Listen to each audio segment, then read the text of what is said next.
Ron is going to give us a tour of the War Cave. So Ron, take it away. All right, we'll first start with what you need in a war cave. Number one is you need a refrigerator for adult beverages. Our Diet Cokes if you're not into adult beverages.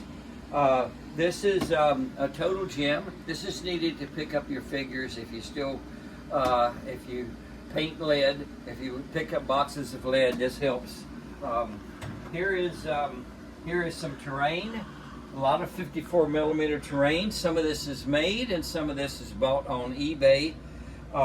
And there's 25 millimeter and 54 millimeter here, and all types of trees and things. You can't have too many trees or too many water courses. I like to make hills, and here is your typical. And these are made just with styrofoam and a cutter and tree bark.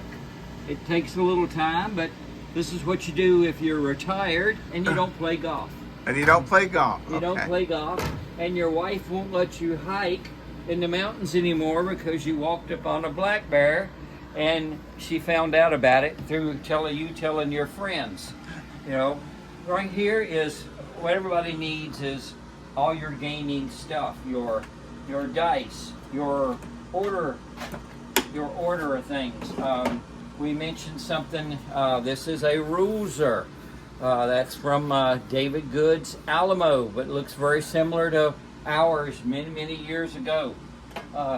Your tape measures, your dice, more terrain. As I said, tree clumps. Most of my games, if a tree's a clump, then it can't be gone through, or you have to have rules going through it. Single trees are just eye candy. Most of these are accessories to war game. A whole thing of boat action, of books of World War II, and whole thing of explosions. I like explosions. More 54 millimeter tanks. This is think the British shelf. You know, if you're playing boat action, you never need more than 5 or 6 tanks, and even that. But British, and over here are 54 millimeter tanks. Each box is, you know, like all German mortars and Stugs, Italian tanks, French tanks, and American one. These will hold 7 or 8, 10 54 millimeter. This is mostly terrain right here. More types terrain. Oh wow! So if anybody terrain, now we're going to go around this way. Okay. Of course, we'll see the table later as we go around this way. I was at the movie Gettysburg. Was fortunate to command the uncommitted people that showed up. That's me and General Lee.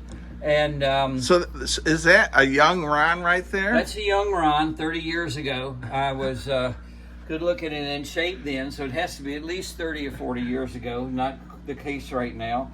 Here's a birthday card from most of the cast of Gettysburg. Behringer and C. Thomas Howe didn't make it, but Daniels. It was a very different movie production. At the party, cast reunion last fall in October, they mentioned that having cast reunions 30 years later is not a thing that happens in movies. We do some check your 6. Right here are the planes, check your 6. We do it in 1/44th scale. Okay. Now, this war game room is really something else, because right here I have a troop organizing table. Now they sell these to organize your troops on, and there's buttons in here that you can wash and dry your clothes on your troop organizing table. Only in America, you know. Okay. Can you find where they sell a dual purpose troop organizing table and will wash your clothes. Here is some more 54 millimeter. This is my whole Russian force, as you don't need a whole lot of I went sort of nuts on German, but German stuff is so available on eBay and sometimes quite inexpensive. Here is some of these are from 1985. These are the Mexican Army from 1985. And I think most of these are on my magnet system that wow, they don't come off. They come off if you want them to come off. But they do not come off. These magnets are a company called J&K. When you buy these magnets in batches of, say, 200 or 300, these magnets are not that expensive. But it's a great storage system. Not only are they stored in the box, but it's a great way just to, you pay money for somebody to paint your figures, even though it was 30 years ago, but they don't pop off. They don't pop off unless you want them to pop off. This is most of the Mexican Army is right here. The Mexican Army that, and some of these are from 1985, 86, when a company called Frontier Miniatures gave us many hundreds, couple hundred miniatures, so that have the rights to the. Right here is my Mexican artillery train and presidential cav in 25 millimeter course. Some of these are the old minifigs from many years ago. The map here, I used to have 4 sections, is for a horseback trip across the Absaroka Wilderness area, 12-day horseback trip back in before I moved to the Washington area. This is interesting. This ship is a $4 kit, wooden kit that you used to get at Michael's. It's just a wood kit. Of course, I would, if I did it again, I would cut off but for $5 plus a lot of work, rather than pay $70, I'm going to give one of these kits to Bill today, because I have 2 and it's been sitting there for years, and Bill can make him a ship, and he won't make all the mistakes I did. These boxes here, and I want to go over these. These are wine boxes. A wine box. Wine box, and where you get these boxes is at the upper crust wine total beverage stores, and it's a luck thing. Around Christmas they have a lot of these really nice boxes. Now most of the time you'll get them without a lid, but they're $5, and they're great ways to store figures. You could stack these 50, and again, magnets. All these Indians are on magnets, strong.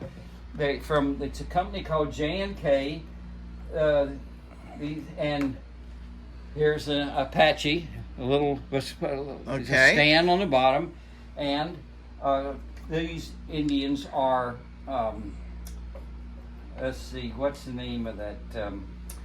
Conte or? No, Pegasus. I'm having a Biden moment. But Ron, these wonderful boxes, how do you have so many? Because I see there's quite a few here. Anytime I go by a total beverage store, you just walk in. They give you free boxes behind the cash registers. Free cardboard boxes are pretty nice also. And the cigar boxes a lot of times are free in the total beverage stores. These are $5. And look at this. Most time you get them without a top. But even for super nice like this, with a hinged top, $5. Now that's unbelievable. One thing nice about gaming in 54 millimeter, this is a cheap toy. Just a toy. It costs next to nothing at a toy soldier show. I think in a junk box, but a paint. And you got it. It's one thing about 54 millimeter is sometimes you can get your vehicles. This is a cheap toy. I think one of these has been with me since the 1960s. A company called painting. You know, get some parts, you spray paint it black and paint. This is a thing we do a lot in our 54 millimeter games. Is it's buttoned up. Here he's up. That makes a big difference in our games. When they're buttoned up, they're blind. Okay. They do not get the first dice. You know, you're drawing your dice for boat action, can't have your first dice. Also, if you go around a corner, you're charged with an acquire target if you're buttoned up. Now, this way, first dice drawn, you're up. You can use your first dice. You go around a corner, you're not charged with an acquire -1. Trouble is, you can get killed. And that's kind of important, not being killed. So it's a choice like everything else. Now the thing about these wine boxes, all wine stores have them, but it's mainly around Christmas where you're given presents. The bottles a bad thing though here, say there's one bottle left and you want to buy that bottle of wine to get the box. We really can't do that because the bottles of wine that come with these boxes are $150 plus. If I drunk a $150 bottle of wine, I wouldn't want to go pee for about 4 days unless I could save it, you know, sell it for half price or something, you know, because, but that's how you get these boxes, and it's just a matter of just going by and picking them one at a time. I don't think I've ever found more than 2 at any one time. Here is just some more. Some of these are models that a couple have made, and some you get at flea markets, and some are very inexpensive, and some Britain's 54 millimeter. If I have it, it couldn't have been real expensive, or I wouldn't have it.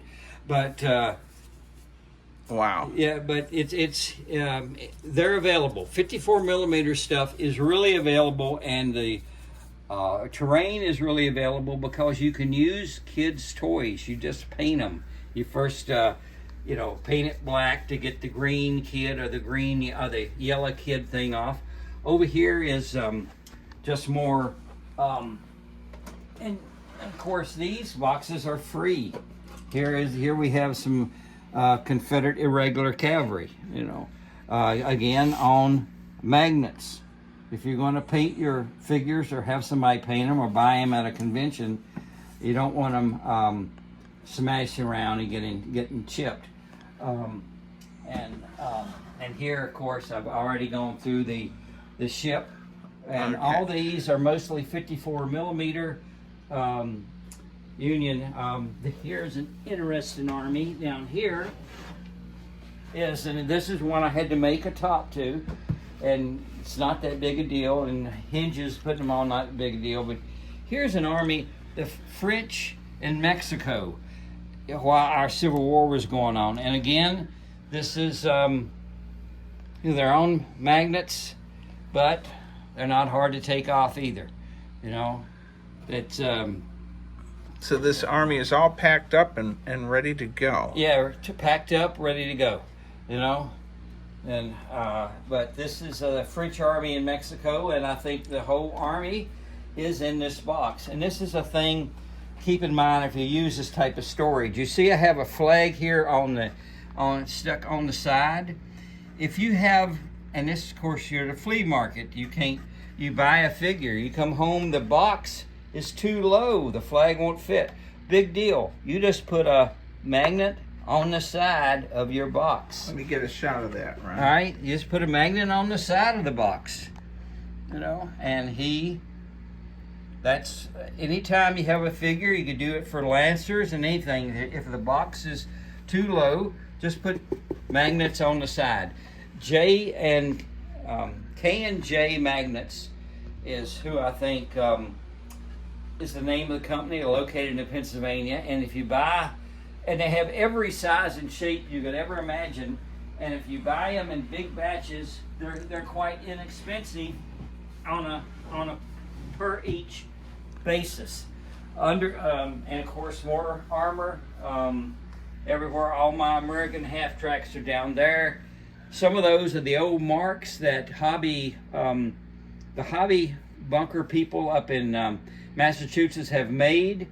They sell them really inexpensive at the Toy Soldier Show, and some of them are the Forces of Valor or 21st Century, which are a bit pricey. This one's kind of special.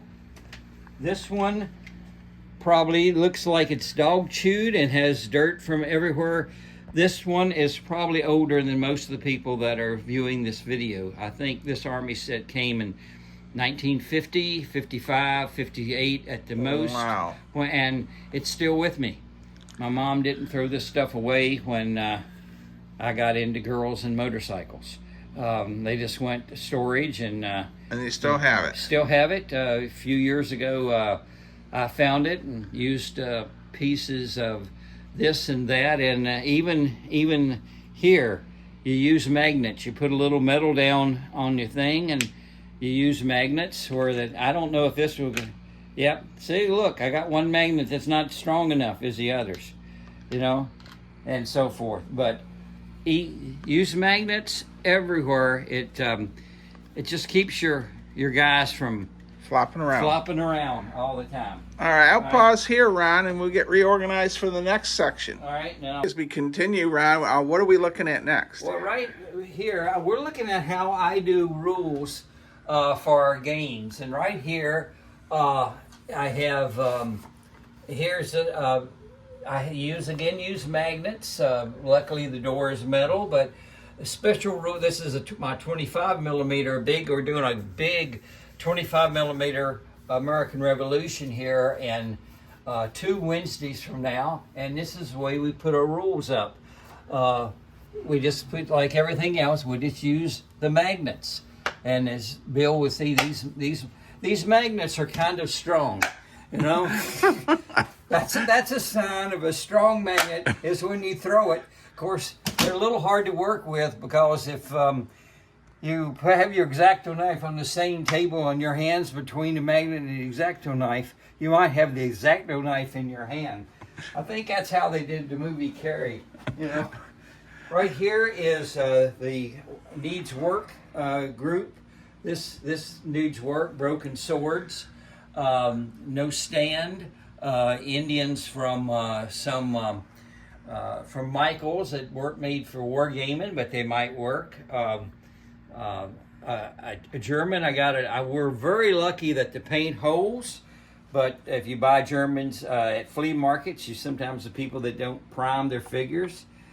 Tiger tank, because I don't have a good, we use it. We do the scenario for the movie Fury here, so I use this Tiger tank. Down here needs work. I got to do the stands on these 1900 Americans, and there's my Filipino house, which from where my wife is, there's people still live in those, because it's down country a bit. Here we have more of a 25 millimeter armies here, and again, it's still wine boxes, and I still think it's amazing that you can buy these for $5. And it's just a luck thing when you get one with a top. But these are all on magnets, of course. And this looks like, what, a Napoleonic army? Or this is American Revolution British. American Revolution British.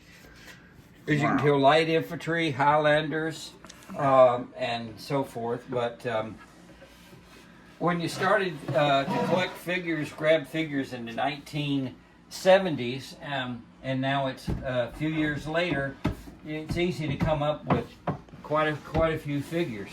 But this is mostly American Rev Army and French, and some French and Indian. And the bottom is a Mexican War box. A lot of times, here is a nice.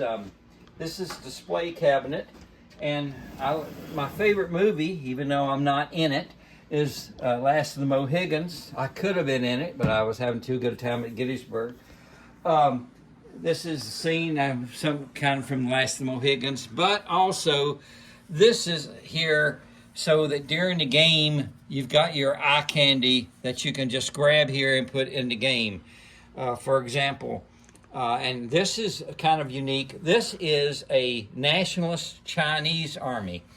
there's not many people that make Nationals Chinese, but a company called 21st Century made Nationals Chinese, and the British kit.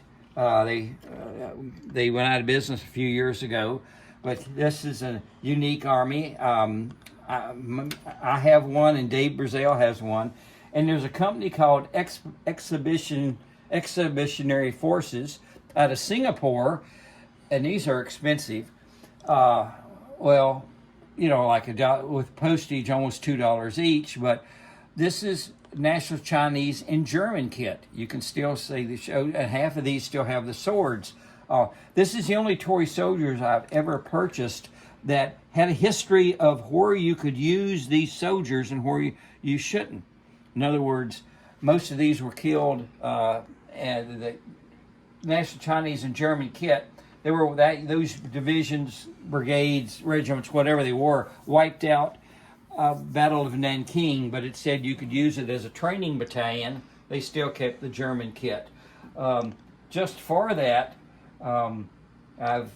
because the National Chinese did buy some 222s off of Germany, and what's great is you can just get civilian stuff, civilian die cast, and just paint them up. This is a 37 millimeter gun from a broken cannon that I had, and that shows you how far they. All right. So this is a scratch-built truck. That's a scratch-built truck, and this I used to know what that said in Chinese, but I don't anymore. If it was in Korean, I could read it, but then I wouldn't know what the words meant. I just would know how to read the words. And of course, it's a great. You can use your Civil War limbers. All right, Ron slid the glass over so we won't have a glare. Take it over, Ron. Okay, we got the Last of the Mohican scenes and my wagons. Just a good place to store them, and we use wagons in many of our 25 millimeter scenarios, and things from terrain from Barbara's Bunker. National Chinese Army here. With another way to use National Chinese is you buy World War I Germans, and you just paint them up, and World War I Germans, it could be the same kit as Nationalist Chinese in 1930s. And Dave Brazil also has a Nationalist Chinese. This is a 3D printed piece. It's a British, I call it the Lawrence of Arabia armored car, but some of these, Chiang Kai-shek's managed to get some of these also.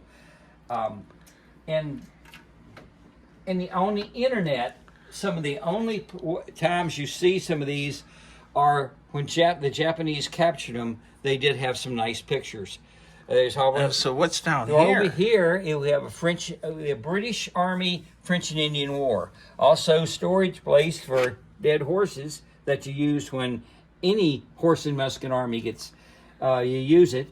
A storage place for some nice single trees and some explosions. You know, here's just a scratch-built explosion. You know, and with but this is and here at the bottom shelf is some Mexican Army from you could do the Wild Bunch or any of the million. And right here we have the Magnificent Seven. Right here. Here's let me get a close up. All right, Magnificent Seven. Here we go. Here's Yul Brynner. Here's Steve McQueen. Here is Robert Vaughn. This is the Kid. Charles Bronson. They're all here. James Coburn. And right here is the Mexican Bandidos to fight. And again, the Mexican Bandidos are on magnets. You just put a washer on. And these magnets, you get a sheet magnets, put them on, and this whole piece can come out. Wow. You've got all. Now you notice the stands are different. It's very important. In my games, you can tell your units apart. I have a unit of 8 Mexican bandits with white stones on the stand. units with more of a yellow stand, a unit with tan stands. Very important in our games that we figure out a way to tell our units apart. 54 and the same thing over here for the federales. You notice this is a squad here in front that all seem to have a little piece of greener stand, and the other stand's a little different, and so forth and so on. But that's important in our games to make them flow. The magnets, the three my sixes, that helps to make the games flow. Down here are terrains. Here's 25 millimeter fields. French Army stone walls, 25 millimeter. I just play in 54 millimeter and 25, but it is pretty amazing. A lot of the terrain is generic, goes both ways. Here is my artillery park for big and the cannons. Was real fortunate and have been able to fire the Civil War cannons, both reenacting and up at through the North-South Skirmish Association. I've never been lucky enough to fire a cannon live fire, though, with real, just powder. Here we have federales on horseback. I do a lot of hiking, Shenandoah National Park. Here is, just take a piece of styrofoam, carve it out, and you makes you some terrain. Boy. All right, I got lost, Ron, checking something out. I was checking out the Korean War figures. Okay, I caught up to you. All right. Oh yeah, these are my few. All right. Yes, these are my very few Korean War figures. Got these on eBay because the price was good. Could not believe it, because I don't need any more WW2 type figures, but that bazooka, for example, is way too big for World War II, and somebody done a great job painting them and got these 21st Century Toys actually made 2 Soviet female snipers, you know. And as we go through here, we have more federales to fight U.S. cavalry or Mexican banditos. One of the boxes under the table is 40 Mexican banditos from the same company that made those down there. I think maybe Steve Austin could, and here, of course, as all of us do mention, this is kind of interesting. Rich Hausner, back in the 1980s or early 90s, did a cover for Johnny Reb's, I think, edition. It says here, this is Johnny Reb, I think this, but anyhow, this is me when I was slender and good looking, which means this has to be at least 30 or 40 years ago. You're slender and good looking. Well, that I actually own that box, and okay, I didn't know that you were on the cover. You didn't know? This is Rich Hausner right here. Okay. This is Ed Highland. He's a war gamer from the area. Anyway, but this is mid, I think late 80s or maybe early 90s. I'm not sure. Which and as we go through here, it's more more. Man, it's just this is now just more. Now here is again another wine box. Again, I was lucky to find one with a top. That's what you have to do a lot of times. The top's always tore off. Usually they're thrown away. While you're repairing it, you use duct tape to keep everything in place as you're putting on your hinges. And that's quite a simple. This is a unique unit right here. This is Confederate Indians. 2 or 3 companies make Confederate Indians. Gives you an excuse to have a very colorful unit. Of course, like most of my figures, especially most of my nicer figures, I've put them on magnets. And this, of course, is a unit that you would separate and put them singly a lot, but this is a great method. Of course, if you get killed, you just knock them off like that. And sure, once in a while you have to go back through and touch up the. This is the size magnet, very thin, that you buy to a little bit of a pain to put on if you put the magnets on here before you put the magnets on here, or they'll run around before the glue dries. Details, you know. Wow. Well, Ron, this tour has been fantastic. Are we going to play a little game of bolt action? I could put the camera in the tripod, and we can just let it run. Okay, I want to go over before we. One thing.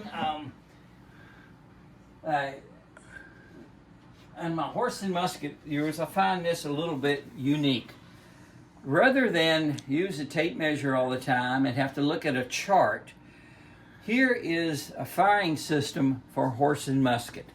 As you see, the units are grouped in sixes. In other words, six-man stand. If you're firing out here, a six-man stand only gets one dice, and he hits on a 12. You fire, you get a little closer, it's 1 for 3. So six-man stand, 2 dice. They're 12-sided dice, excuse me. Hit 11 to 12. Right here, you get real close, 1 for 2. And hit a 10, 11, 12, and then almost melee close. But this system works. This is a system I was pushing before I took the career job with Snyder's and found out that on the spur of the moment they were going to send me, I would be sent to Atlanta to take care of some terrible problem they had with their delivery system or change in owners or whatever. But so well, that's why when we'd see you in Gettysburg, you'd always pull up in the Snyder truck. Yeah, that's why they did give me a nice truck and all that good stuff. But on the other hand, you have something planned for the weekend, and something would go haywire someplace or here. Somebody would walk off the job, and they threw that at me because I could figure out the math and also run the route. Wow. Now other managers, but anyway, that does that complete our tour of the Ron figure collection? It's up right here. That completes. Underneath the table is your normal terrain. Typical is terrain. And again, if you go to toy soldier shows, terrain is they're junk boxes and they almost give it away, or you find things so forth. This was from the collection of Wally Simon years and years ago. These really spice up your table when you put them down, and when I'm having several people over, I use all this stuff. If you're going to have 6 or 8 people over to game, my rule is you got to have a pretty good sized game, a game that moves pretty fast. And if you're going to have that many people over to your house, what's an extra hour or two to really fix up your table? And a lot of times, of course, if you spend a lot of time fixing up a table, you can just use it. You can use it for 2 or 3 scenarios. And many times, it's just by picking up a few things and replacing a few things, a 25 millimeter setup could become a 54 millimeter setup. But that completes our tour. Completes the tour of the items that the amount of items that somehow have over the many years got into my collection. Well, thank you very much, Ron, and everyone out there. Stay safe, be kind, and be courteous.